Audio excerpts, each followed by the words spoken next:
সদায় ডেইলি কৰা কামবোৰৰ বাহিৰেও এক্সট্ৰা বহুত ধৰণৰ কাম থাকে।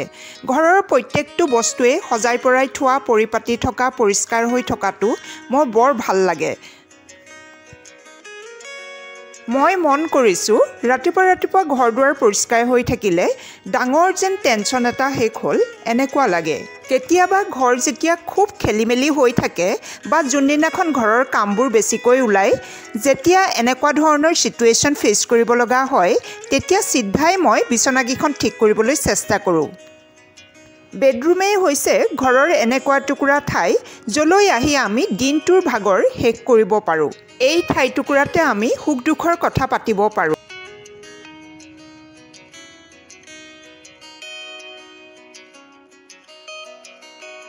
যোৱাকালিয়ে ভাবি থোৱা মতে আজি ভালকৈ বেডৰুমৰ ক্লিনিঙৰ কামত লাগি গ'লোঁ। ক'ৰবাত মকৰাজাল দেখাত সেইবোৰ আঁতৰাই দি আজি বেডশ্বীটো চেঞ্জ কৰি দিলোঁ।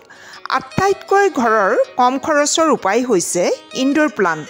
ঘৰৰ ভিতৰত যিমান দামী ধুনীয়া ডেক'ৰেটিভ পিচ থাকিলেও এজোপা ইনডোৰ প্লাণ্টে ঘৰৰ লুকটোৱেই চেঞ্জ কৰি দিয়ে। ইনডোৰ প্লাণ্ট ৰুমত থাকিলে ৰুমটোত ফ্ৰেছ লুক এটা আনি দিয়ে। ইনডোৰ প্লাণ্টৰ ভিতৰত মানি প্লাণ্টটো পৰে। মানি প্লাণ্ট সহজতে য'তে ত'তেই দেখা যায়।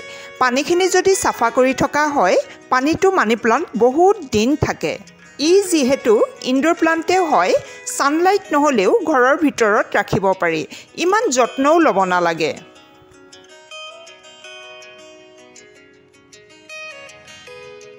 আজি ড্ৰয়াৰটো খোলোতে বহুত দিনৰ মূৰত এই কাপটো পালোঁ। With love of Kuljit. এই বাক্যশাৰী মাৰ্ক ছাইজৰ কাপটোত বৰ মৰমেৰে প্ৰিণ্ট কৰাৰ লগতে মই কুলজিতক ধৰি থকা ফটো এখনো প্ৰিণ্ট কৰি দিছে। হয়তো এই ফটোখন স্কুলত বিহু চেলিব্ৰেশ্যন কৰাৰ সময়তে তোলা।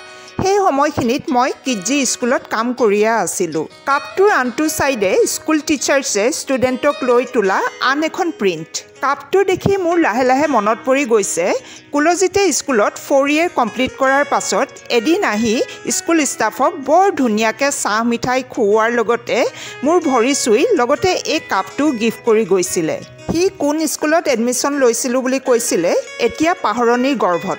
13 বছৰ স্কুলত কৰাৰ পাছত স্কুল এৰা এতিয়া বহুত দিনেই হ'ল। হয়তো কাপটো নেদেখা হ'লে মই কুলজিতক পাহৰিয়ে পেলালোহেঁতেন। সৰু কালৰ পৰা এতিয়ালৈকে আমাৰ জীৱনত ঘটা বহুতবোৰ ঘটনাই পাহৰি পেলাওঁ।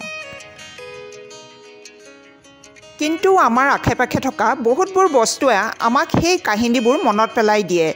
সেয়া গান, চিনেমা, বস্তু যিকোনোৱে হ'ব পাৰে।